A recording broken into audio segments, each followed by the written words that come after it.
Are you struggling to install pip on your Ubuntu system? You're not alone. Many users face this issue, and today we're going to unravel the mystery behind it. I totally get how frustrating it can be when you need a tool for your project, but it just won't install. It can feel like you're stuck in a loop, and that can be really annoying.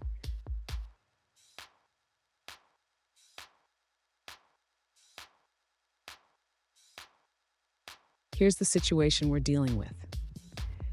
A user tried to install pip multiple times, but their terminal keeps saying that pip is not installed, even though the installation command says it's already the newest version. Sound familiar? Let's dive into this. So, what's going on here? This issue often arises due to a mismatch between the Python version and the pip installation. Let's break it down step by step to understand how to resolve it. And stick around, I have a great tip at the end that will help you avoid this issue in the future. To begin resolving the issue with pip installation, the user should first ensure that their package list is up to date. This can be done by running a specific command in the terminal. Next, the user should install pip for Python 3, as it is the recommended version. They can do this by executing another command in the terminal. After the installation, the user should verify that pip is installed correctly. This can be done by checking the version of pip in the terminal. If the user encounters any issues during installation, they may need to install additional dependencies. This can be done by running another command. Finally, if everything is set up correctly, the user can start using pip to install packages. They can do this by using the pip command followed by the package name.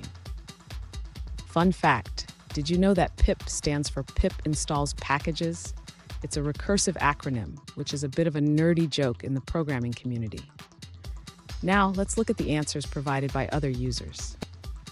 An alternative solution suggests that the issue might be due to having two versions of Python installed.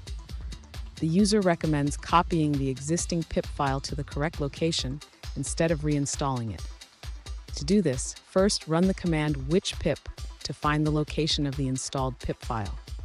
Then, use the cp command to copy it to the missing location. Here's that tip I promised. Always ensure you're using the correct version of Python when installing packages. This simple habit can save you a lot of headaches down the line. And there you have it. You should now have pip installed and ready to go. If you found this video helpful, please subscribe for more troubleshooting tips, and remember to keep your Python environment organized.